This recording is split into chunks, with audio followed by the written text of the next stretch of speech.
What if one of the most famous phrases in Christianity has been misunderstood for generations? When Jesus told Nicodemus, "You must be born again," he was not talking about starting your life over, becoming more religious, or having an emotional experience. He was describing nothing less than a supernatural act of God.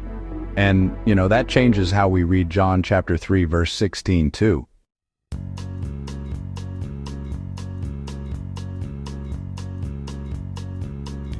In John chapter 3, we get one of the most important conversations in the entire Bible. It happens at night in private between Jesus and a Pharisee named Nicodemus. Nicodemus is not a pagan outsider. He is educated, respected, morally serious, and deeply familiar with Scripture. If anyone should understand the kingdom of God, it should be him. But in this scene, Nicodemus discovers something shocking. Religious knowledge is not the same thing as spiritual life.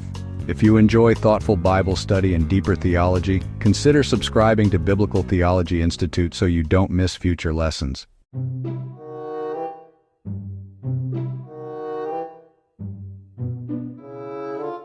This is the chapter that gives us the phrase "born again," and it also gives us John chapter 3, verse 16, probably the most quoted verse in the New Testament. But to understand either one, we need to slow down and listen to the whole conversation. Because Jesus is not offering Nicodemus a slogan, he is confronting him with a theological revolution.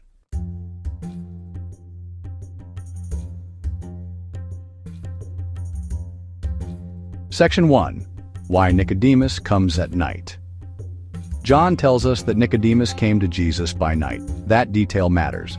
On one level, it may simply mean Nicodemus wanted privacy. He is a Pharisee, a ruler of the Jews, a member of the religious establishment. Meeting Jesus openly might have been risky, but John often uses darkness and light symbolically. In this gospel, night is not just a time of day, it can also suggest spiritual misunderstanding. Nicodemus comes to Jesus in the dark, and in many ways he arrives in the dark spiritually too.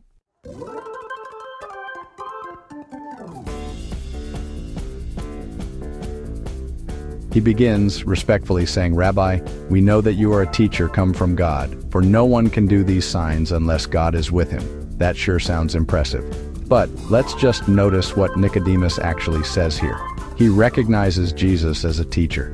He sees the signs. He even admits that God is at work in him. Yet, Jesus does not respond by saying, "Good, you are almost there."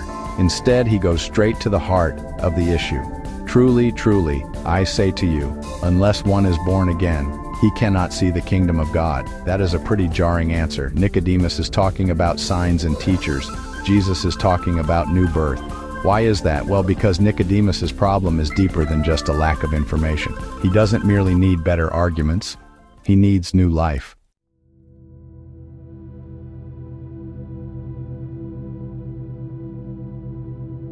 This is where the conversation becomes famous and honestly often confusing. The Greek phrase can mean born again, but it can also mean born from above. John may even want us to hear both meanings at once, but Nicodemus hears it in the most literal way possible. How can a man be born when he is old? Can he enter a second time into his mother's womb and be born? It sounds almost absurd, and that's really the point. Nicodemus is still thinking on an earthly level. Jesus, though, is speaking about a heavenly reality.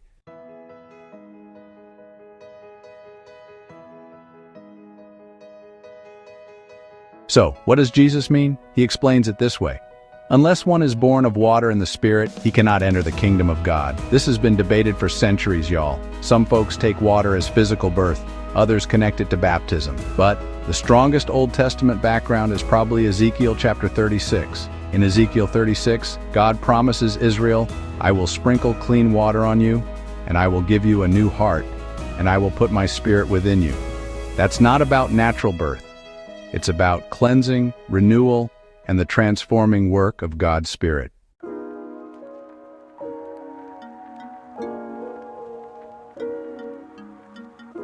So, when Jesus speaks of being born of water and Spirit, he is likely pointing to the promised new covenant renewal foretold by the prophets. In other words, entering God's kingdom requires more than law, lineage, or moral effort. It requires inner cleansing and divine transformation. Nicodemus should have recognized this. That is why Jesus says almost sharply, "Are you the teacher of Israel and yet you do not understand these things?" That line stings. Jesus is telling him that the Hebrew scriptures themselves were always pointing toward this reality. The prophets had already made clear that God's people needed more than external reform. They needed new hearts.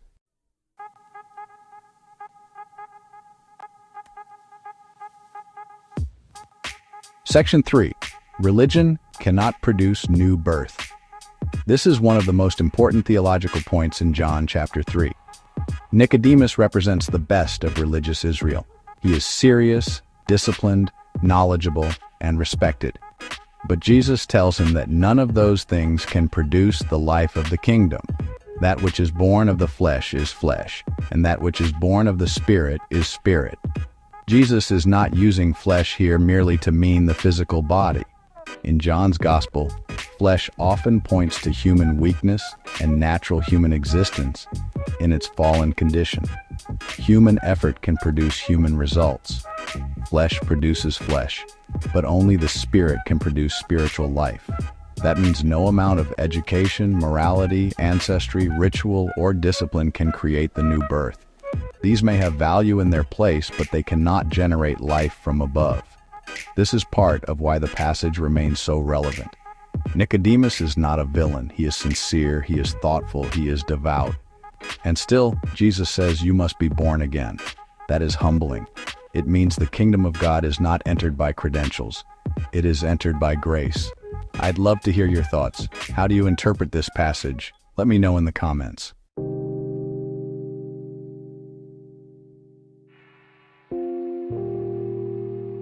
Section 4. The Wind and the Mystery of the Spirit. Then Jesus gives one of the most beautiful illustrations in the chapter. The wind blows where it wishes and you hear its sound, but you do not know where it comes from or where it goes. So it is with everyone who is born of the Spirit. In both Hebrew and Greek, the words for wind, breath, and spirit are closely related. Jesus is using that wordplay to explain something profound. You cannot control the wind. You cannot see it directly. But you can see its effects. The leaves move, the air changes. Something invisible becomes unmistakable because of what it does. That is how the Spirit works.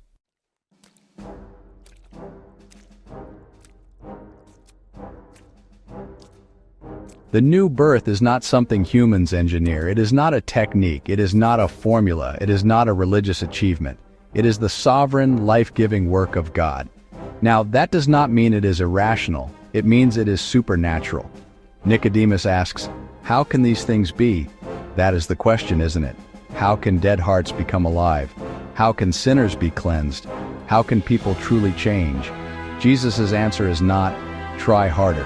His answer is that heavenly things must be revealed and accomplished by the Son of Man.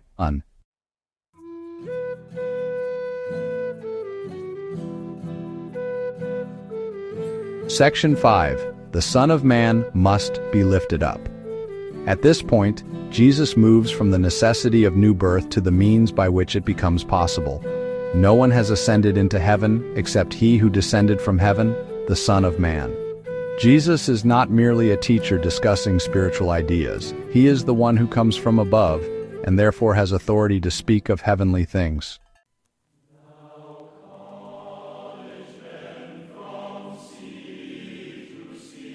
Then he gives a surprising Old Testament comparison.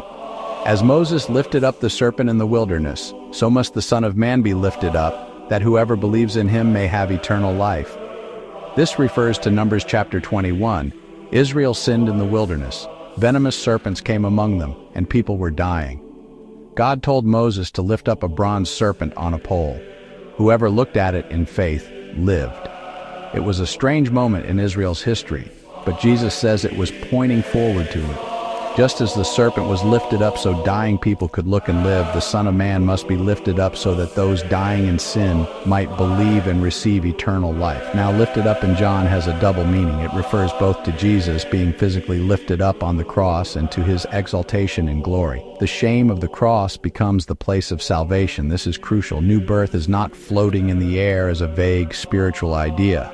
It is grounded in the saving work of Christ. The Spirit gives life, but the Son is the one who is lifted up for sinners.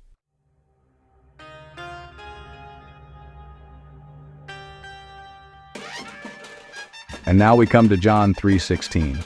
For God so loved the world that he gave his only Son, that whoever believes in him should not perish, but have eternal life.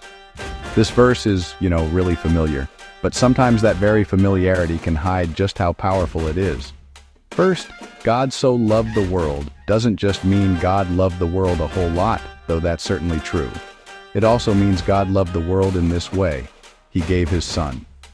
The love of God here is defined not by sentiment, but by action. Second, the world in John usually doesn't mean the world is wonderful and lovable. Most often it means humanity in rebellion against God. So, the real shock of this verse isn't that God loves something impressive, it's that God loves a world that stands in darkness and resistance.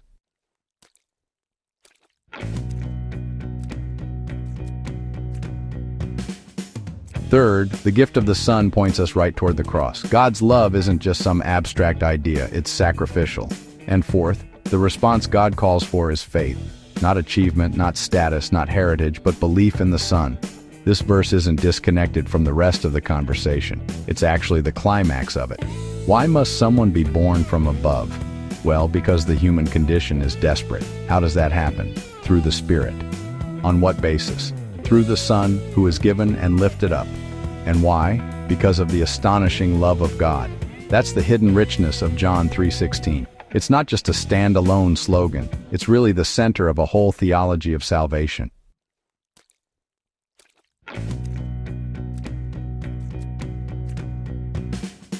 Section 7.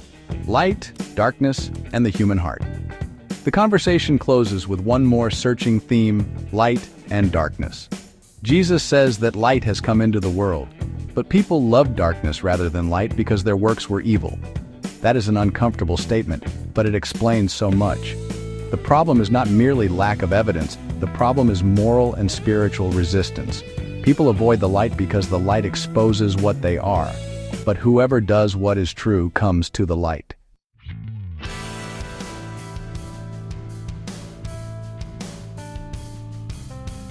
And remember how the story began.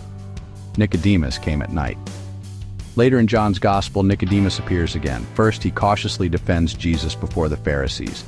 Then, after the crucifixion, he helps prepare Jesus' body for burial. The man who first came in darkness slowly moves toward the light.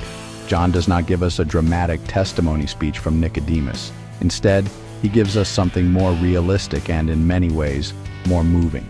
A gradual emergence. Sometimes that is how faith works.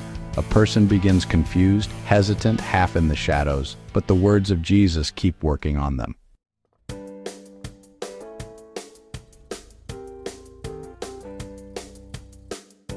Practical takeaway. So what do we do with John chapter 3? First, we should let this chapter challenge shallow ideas of Christianity. Jesus did not come merely to make bad people nicer or religious people more informed. He came to bring new life. Second, this chapter calls for humility. If Nicodemus needed new birth, then no one is beyond the need for grace. Third, it gives enormous hope. The new birth is not something we manufacture. It is something God gives. That means the power of salvation does not rest on human ability, but on divine mercy. And fourth, it calls for faith in Christ. The center of the chapter is not ultimately Nicodemus. It is Jesus, the Son given in love, lifted up for sinners, and received by faith. That is what born again really means. It is not a religious label. It is the miracle of God bringing spiritual life through the Spirit because of the Son.